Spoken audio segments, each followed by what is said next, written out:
Thinking Aloud. Conversations on the leading edge of knowledge and discovery with psychologist Jeffrey Mishlove.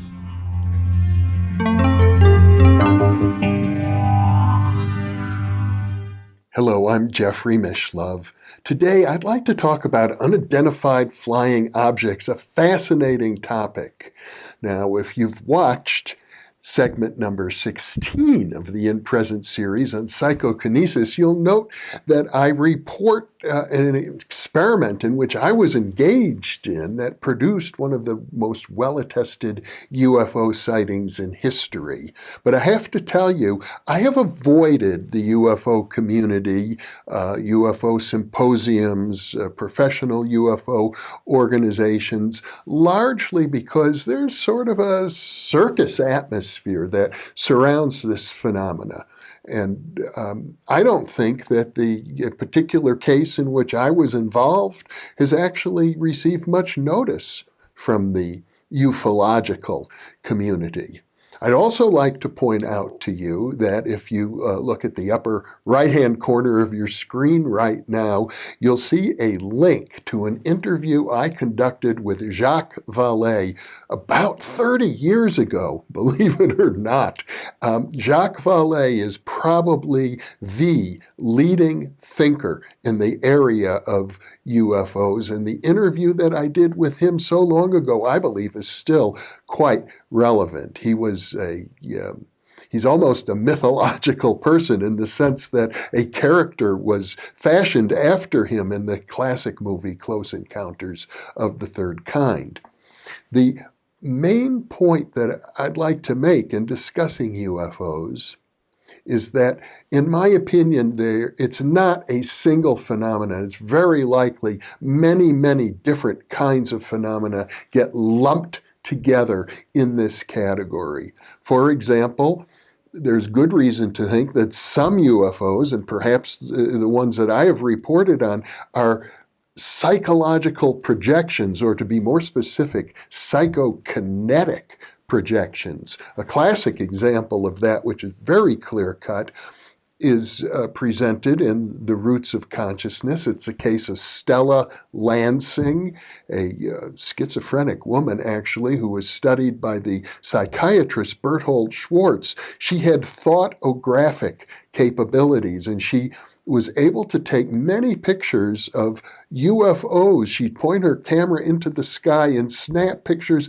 and they would be in a clock-like pattern, maybe a dozen of them, as if they were the part of the dial of a watch. Now, nobody else could see them, but they'd show up on the film, and it's pretty clear these were thoughtographic or psychographic or psychokinetic projections from her mind. Now, it's also important to note that in the case of Ted Owens and in the case of Uri Geller, two individuals with extraordinary psychokinetic capacities, both of them have a story in which it would appear that UFOs are somehow instrumental in the unfolding of their unusual abilities. And Jacques Vallée, of course, equates UFOs to sightings that have been reported for centuries throughout humanity. And I guess we can't overlook the possibility that UFOs really do represent space vehicles from other planets. There's good reason to think that might be true as well, particularly military sightings and the fact that UFOs seem to be in some way interested in U.S. Atomic weaponry and U.S. missile systems. Then again, there are those who hypothesize that these craft might be secret aircraft, either from the United States or perhaps from our allies or even our enemies. UFOs have been in the news a lot lately because it's been reported that the military has been taking an interest in UFOs, but ironically, The military interest, as far as we know these days, is largely to determine whether they present a national security threat. And it seems as if the military has concluded that whatever they are, they do not threaten our national security. Jacques Vallée would suggest that UFOs represent part of a control system, that they've been shaping human culture at a subconscious level, maybe for thousands of years. There's the work of Zecharia Sitchin, a translator of ancient Sumerian texts, and he argues that the gods of ancient Sumeria are actually beings who came to Earth in UFOs and performed genetic experiments mixing their own genes with the genes of native apes that existed on this planet, and that's what gave birth to the human species as we know it today. That's a very different theory than either Darwinian evolution or biblical creation. And I think the evidence for that is rather thin, but I don't think we can rule it out at this point.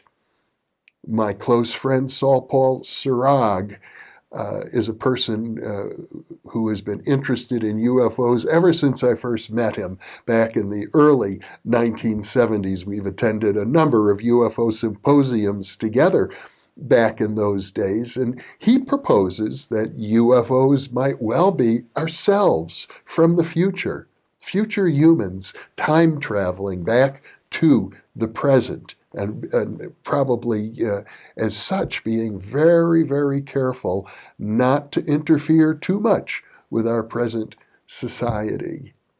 Another possibility, and it's been suggested to me by Ted Owens, the PK man whom I studied for 10 years, is that they represent hyperspace beings, not from another planet, but from another dimension of space. And I can say that there's a great deal of mathematical research, physical research, particularly in the area of string theory, membrane theory, cutting edge ideas in physics today that suggest higher dimensions of space, hyperspace as it is sometimes known, is a very real prospect. And we've barely begun to understand the implications of this and how it might be related to human consciousness and UFOs. And finally, I think we have to take the trickster archetype into account. UFOs may very well represent complex patterns that are simply so outrageous as to defy all rational understanding. And let me give you an example of my own encounter with the trickster archetype. This occurred back in around 1978, and I was invited with a small group of people to attend a UFO gathering, a private gathering in 29 Palms, California, in the Mojave Desert. And with us was a lady named Valerie, as I recall, who had actually worked in the White House of Gerald Ford in the Whip Inflation Now program. She had a White House position, but she was something of a trance medium and believed that she had telepathic connections with what she referred to as the boys upstairs, meaning beings associated with UFOs. And she had brought this group of people together in Southern California for the purpose of having an actual physical encounter. And she went into trance and said, one day the encounter will occur this evening about 4 in the morning. We're going to get up, we're going to ride out in jeeps way into the middle of the desert, and there the UFOs are going to land and they will meet us. And so we did. At 4 in the morning, caravanning in 2 jeeps, about a dozen people in the middle of the Mojave Desert. And I can tell you, my jaw dropped when I saw 4 bright lights slowly descending into the desert floor, maybe as close as half a mile away from us. Unbelievable. I thought for sure, oh my gosh, this is real.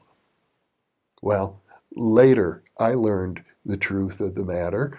And I don't think it was planned, or I don't think it was fraudulent, but it turned out we were right next to a military base, and they were out on maneuvers in the middle of the night. And what I had witnessed were flares, military flares, slowly descending in the desert. It looked like a formation of 4 UFOs. It turned out not to be at all, but what a striking coincidence that it happened at the time and place specified by a trance medium.